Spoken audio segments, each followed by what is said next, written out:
And sometimes, you know, people can be so fine on the exterior, and it's just because they are so strong that they're playing it that well. And that's why I encourage people, like, check on your strong friends. I do, yeah. Check on your strong friends. Your friends that are checking on you all the time, sometimes in the back of their They mind, they're doing don't, that but because they they want to get don't, checked on. right. They don't get checked on. And I'm glad you spoke on that. I'm so glad you spoke on that because it's tough, like being that friend. It's very tough being that friend because, like you said, you don't have nobody check and you human yourself. And you're in the field. Oh, I'm so glad we're talking about this because you're in the field to where don't be surprised if you haven't already experienced it, you will experience where nobody you gonna feel like nobody checking up on you. It's simply not because nobody wants to. It's because one of the reasons why is because you're that counselor.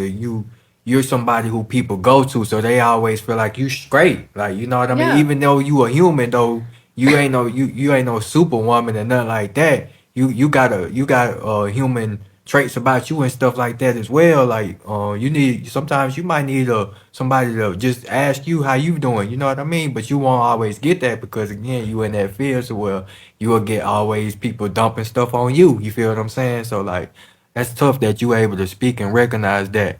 One another interesting thing I want to talk about just listening to you talk right now. Of course we're gonna get into the poetry, but you spoke on being you in the field to be a counselor, psychologist.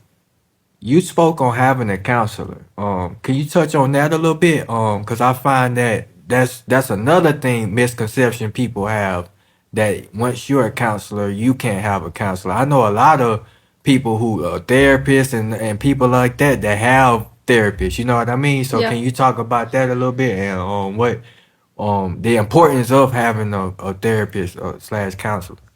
So it's actually like highly encouraged that if you work in any kind of social service or mental health field, Right.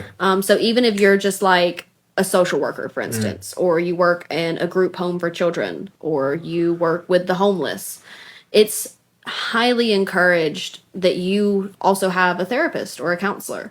And that's simply because, I mean, here's the thing: the people that go into these fields most of the time are highly empathetic people, Yeah. and you take it home with Man, you. that shit can wear on you, I wear and saw tear on you. I saw an Instagram reel the other day, right? And it was like, my therapist doesn't think about me when I leave the room.